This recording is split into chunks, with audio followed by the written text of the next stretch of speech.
நீங்கள் பார்த்துக் கொண்டிருப்பது நமது கேப்டன் டிவி, இளைஞர்களின் இதய துடிப்பு. அனைத்து பத்திரிகையாளர்களுக்கும் ரொம்ப நன்றி. என்ன பேசணும்னு தெரியல. இந்த மேடையில நிறைய பேர் வந்திருப்பாங்க, டெபியூட்டன்ஸ் எல்லாரும் வந்து நர்வஸா இருக்கு, எனக்கு என்ன சொல்லணும்னு தெரியல அப்படின்ற மாதிரி எல்லாருமே ஸ்டார்ட் பண்ணுவாங்க. அந்த மாதிரி நான் ஸ்டார்ட் பண்ண விரும்பல. பெரிய தேங்க்ஸ் சொல்லிட்டு, இப்போ தமிழ் சினிமா வந்து வித்தியாசமான முயற்சி ஏதாவது பண்ணணும். நீங்க எழுதுற எல்லா ரிவ்யூஸும் நான் வந்து எப்பவுமே படிக்கிறேன். ஒரு 10-12 வருஷமா ரொம்ப டீப்பா நான் வந்து யூடியூபா இருக்கட்டும், லெகசி பேப்பர்ஸா இருக்கட்டும், எல்லாத்தையுமே நான் வந்து ஃபாலோ பண்றேன். அதுல படிக்கிற ரிவ்யூஸை வச்சு ஒரு டிஃப்ரெண்டான ஒரு கண்டென்ட் வேணும்ன்றது தான் எல்லாத்தோட ஒரு ஆசையா இருக்கு. எல்லாரும் ஏதாவது வித்தியாசமா வேணும், வித்தியாசமா ட்ரை பண்ணுங்க, எதுக்கு திருப்பி எடுக்கிறீங்கன்ற மாதிரி எல்லாருமே கேட்கறாங்க. சரி, அதுக்கு ஒரு பசிக்கு ஒரு தீனி போடலான்னு சொல்லிட்டு எங்களால என்ன முடியுமோ, எங்களோட சக்திக்கு என்ன முடியுமோ அதை நாங்க ஒரு டீமா சேர்ந்து எல்லாரும் செஞ்சிருக்கோம். உங்க எல்லாருக்கும் பிடிச்சிருக்கும்னு நான் நம்புறேன்.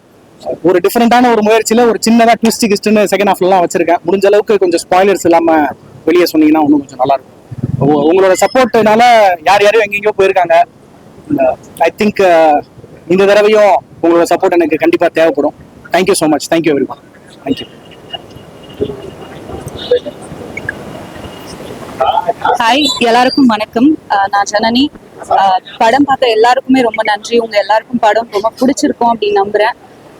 ஒரு புது டீம் ரொம்ப வருஷத்துக்கு அப்புறம் ரொம்ப கஷ்டப்பட்டு இந்த படம் பண்ணியிருக்காங்க. கண்டிப்பா நீங்க எல்லாரும் சப்போர்ட் பண்ணீங்கன்னா ரொம்ப ஹெல்ப்ஃபுல்லா இருக்கும். Thank you so much.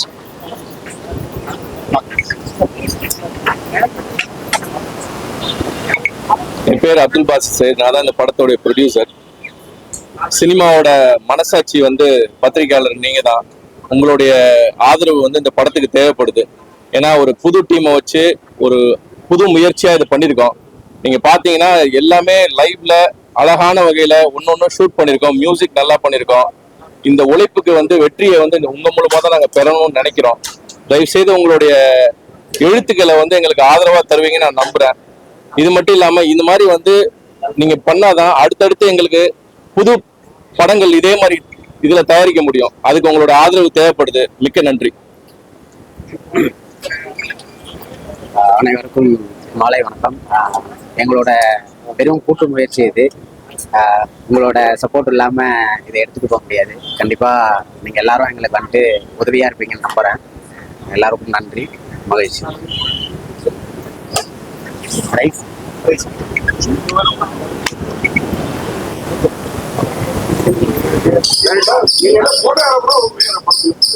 யாரு சார்? நானா?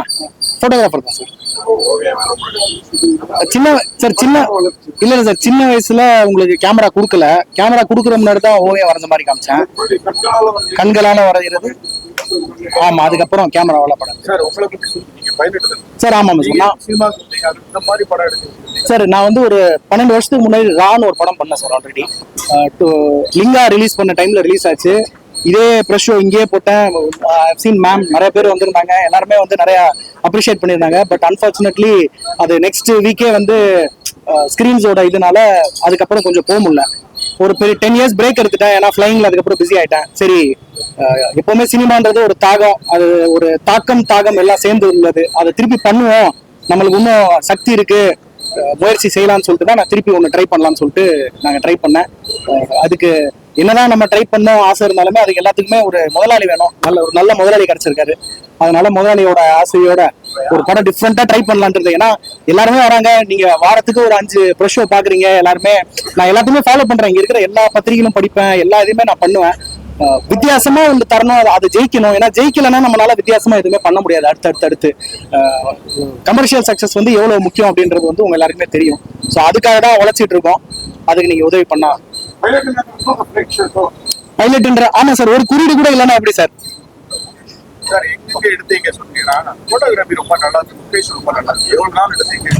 27 days ஷூட் சார். இது 2 ஷெடியூலா பிரிச்சுக்கிட்டோம். வெதருக்கு ஏற்ற மாதிரி எங்களுக்கு அந்த இருட்டான வெதர் வேணும், வெயில் இருக்கக்கூடாதுன்னு சொல்லிட்டு நம்ம டிஓபி ரைஸ் வந்து ரொம்ப உறுதியா இருந்தாரு. ஸோ அதனால வெயில் இருந்தா கேமராலாம் ஆஃப் பண்ணிடுவோம். வெயில் போனதுக்கு அப்புறம் தான் ஷூட் பண்ணுவோம். கொடைக்கானல்ல மதிகட்டான்னு சொல்லியே சுற்று பகுதியில் எங்கெங்க இருக்கோ பெர்மிஷன்ஸ் இருக்கிற இடங்கள்ல போய் எடுத்தோம். அதோட அடர்த்தியை வந்து நம்ம மேட்ச் பண்றது ரொம்ப கஷ்டம். நம்ம மதிகடான் சோலையோட நீங்க வெளியில இருந்து பார்த்தாலே உங்களுக்கு உள்ள எதுவுமே தெரியாது. ஸோ அதை மேட்ச் பண்ணணும்னா அதுக்கான பிட்டான சின்ன இடங்கள் இருக்கும் சில ஃபாரஸ்ட்ல. அங்க போய் நாங்க போய் ஷூட் பண்ணோம்.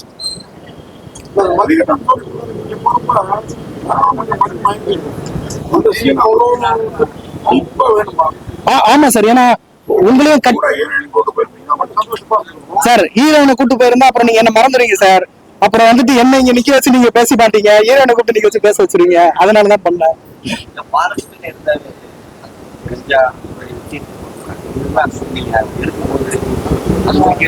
கேள்விப்பட்டேன் சார், கேள்விப்பட்டேன். இல்ல நான் வந்து இப்ப இதுல எழுதின விஷயங்கள் எல்லாமே உண்மைக்கு புறப்பட்டதா இருந்தாலுமே வந்து அங்க பேசப்பட்ட பொருள்கள் வச்சுதான் நான் எடுத்தது. நீங்க கொடைக்கானல போய் நீங்க மதிகட்டான்னு சொல்லிட்டீங்கன்னா உங்களுக்கு ஒரு 30-40 விஷயம் சொல்லுவாங்க.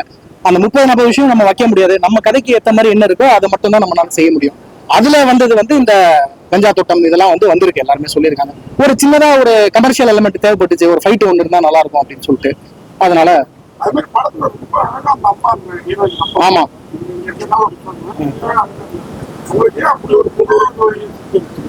சார், அதாவது இந்த இருக்கு அடல்ட் ப்ரொஜோரியா சார், அந்த மாதிரி ஒரு நோய் இருக்கு, உண்மையிலேயே இருக்கு. ரொம்ப ரேரா வர ஒரு நோய் தான்.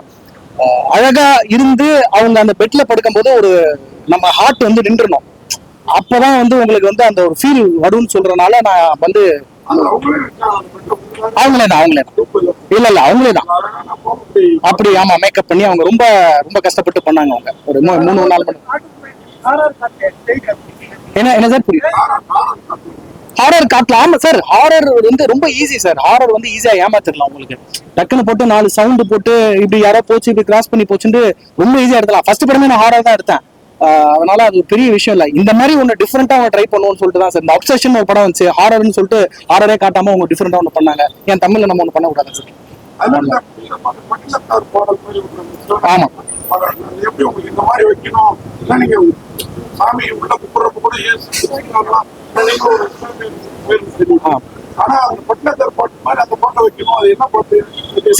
சித்தர் பாட்டு சார், அது சித்தர் பாட்டு. சோ நீங்க அவர் வந்து ஃபர்ஸ்ட் இனிஷியலா உள்ள போகும்போது அந்த சித்தர் பாட்டு காதுல கேட்டிருக்கும்.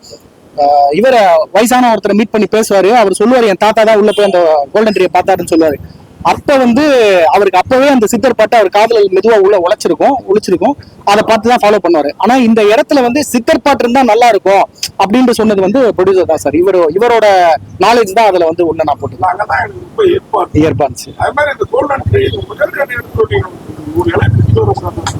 சார். பார்ட் 2ல ஒரு 3 இலையை எடுத்து ஆள் கொண்டாந்து கொடுத்துறேன் சார் வெளில வரும்போது. சார் அடுத்து பைலட் சம்பந்தமான ஏதாவது கதைகள், ஏதாவது ஃபேண்டசி கதைகள் பாலிவுட்ல இல்ல இது உண்மையிலேயே விமானின்னு ஒரு கதை இருக்கு சார். என்னோட ரொம்ப நாள் ஆசை சார் இந்த மாதிரி ஒரு படம் பண்ணணும் அப்படின்ட்டு. ஏன்னா பைலட்டுங்க எல்லாரும் பார்க்கும்போது டக்குனு வானத்துல பாக்குறாங்க, யூனிஃபார்ம்ல நடந்து போறாங்க, எப்பவுமே பாரு பயங்கரமா இருக்கும் அப்படின்னு சொல்லிட்டு. ஆனா எவ்வளவு கஷ்டப்பட்டு ஒருத்தன் ஒரு பைலட் ஆகிறான்றது வந்து யாருக்குமே தெரியறது இல்ல. அதை பத்தி படமும் எதுவும் வந்தது இல்ல. சூரிய ரிப்போர்ட் வந்துச்சு, பட் ஆனா அது ஏர்லைன் எப்படி உருவாக்குறாங்க அப்படின்ற மாதிரி ஒரு இருந்துச்சு. அது அதே மாதிரி கொஞ்சம் இன்ட்ரெஸ்டிங்கா நடந்த விஷயங்கள், நான் பார்த்த விஷயங்கள், எனக்கு சுத்தி உள்ள விஷயங்கள்லாம் பண்ணணும்னா விமானின்னு ஒரு படம் எடுக்கணும். அதை பண்ணணும்னா நிறைய பட்ஜெட் வேணும். இந்த படம் சூப்பர் ஹிட் ஆகணும். சோ அதனால ஹீரோயினை பத்தி பேசுற கார்த்திகே அவங்க அம்மா கேரக்டர் நிறைய பேசுறாங்க. அவங்க யாரு? அவங்க பேர் தேவி மகேஷ் சார். அவங்க ஹாப்பி ராஜ்ல தான் நடிச்சிருக்காங்க. அதான் அந்த சைல்ட் ஆர்டிஸ்ட் அவங்க அம்மா தானே? கரெக்ட்.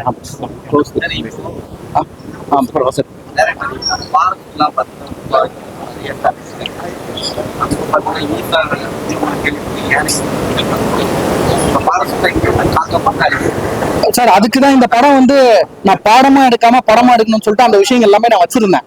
கொஞ்சம் கொஞ்சமா ஃபாரஸ்ட் எவ்வளவு முக்கியம், உள்ள போய் ஒரு பொருளுக்காக ஆசைப்படுறோம் வெளில வர மாட்டான், தூய மனசோட உள்ள போயிட்டு வெளில வரோம் தான் ஒரு ஃபாரஸ்ட் வெளியே விடுன்றதுதான் அதோட கருத்து. நீங்க சொல்றத அதே கருத்தை தான் நான் படமா எடுத்திருக்கேன். ஆனா நான் அதை சொல்லல, இதுல மக்கள் புரிஞ்சுக்கிட்டா சரி அப்படின்னு.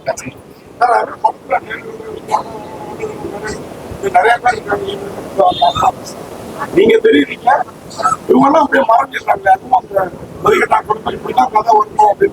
ஆமா சார். ஏன்னா இது காட்டுக்குள்ள ஒருத்தர் தொலைஞ்சிட்டாருன்னா நான் தொலைறேன், என் கூட எல்லாரும் சேர்ந்து தொலைஞ்சாதான் அந்த படம் ஒரு இன்ட்ரெஸ்டிங்கா இருக்கும். நடு நான் எல்லாத்தையும் போட்டு காமிச்சிட்டே இருந்தீங்கன்னா உங்களுக்கு வந்து ஒரு கமர்ஷியல் படம் ஃபீல் வந்துடும். அதுக்காக தான் நான் வேணுங்கிட்டே ஃபர்ஸ்ட் ஹாஃப்ல எதுவுமே ரிவீல் பண்ணாம அவங்க எல்லாம் டயர்ட் ஆகட்டும், பரவாயில்ல மக்கள் டயர்ட் ஆகி என்னடா காட்டுக்குள்ளே ஒரு மாதிரி இருக்கா ஒரு மாதிரி ஆகுதுன்ற மாதிரி ஆகட்டும்னு சொல்லி பண்ணதான் சார்.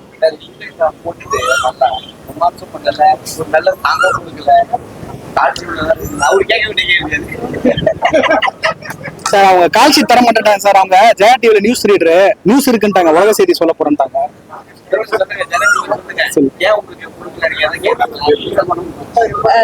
சார் இல்ல அப்படி இல்ல சார். எனக்கு முன்னாடியே சொல்லும் போதே உங்களுக்கு ஒரு 4-5 days ஷூட் அப்படி சொல்லி தான் என்னை வந்து கூப்பிட்டாங்க.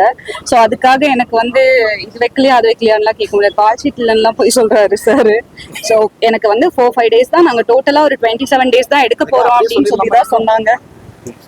ஸோ அதனால சொல்லி கூப்பிட்டதுனால அந்த ஸ்டோரியும் ரொம்ப டிஃப்ரெண்டா இருந்ததுனால நான் பண்றேன் அப்படின்னு சொல்லிட்டேன்.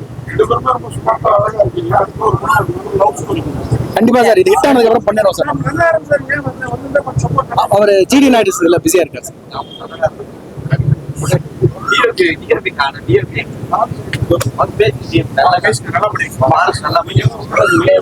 ஏதாவது கேள்வி கேட்டுங்க, நானே பதில் சொல்லிடுறேன். நன்றி நன்றி நன்றி. VFX தாங்க. கலர் கரெக்ஷன் எல்லாம் நல்ல இதா இருந்துச்சு. நீங்க என்ன லென்ஸ் ஏதாவது கேமரா சென்ஸ் நல்ல டெப்தா நல்லா இருக்கு. இந்த அலெக்சா புது கேமரா வந்தப்போ நாங்கள் 2 வருஷம் முன்னாடி ஷூட் பண்ணுது. ஸோ அப்போ லான்ச் ஆன போய் நாங்கள் அதை எடுத்து யூஸ் பண்ணனால உங்களுக்கு அது இன்னும் பெஸ்ட்டாக தெரியுது. நல்லா இருக்கு. Okay sir. Thank you sir. Thank you. Thank you.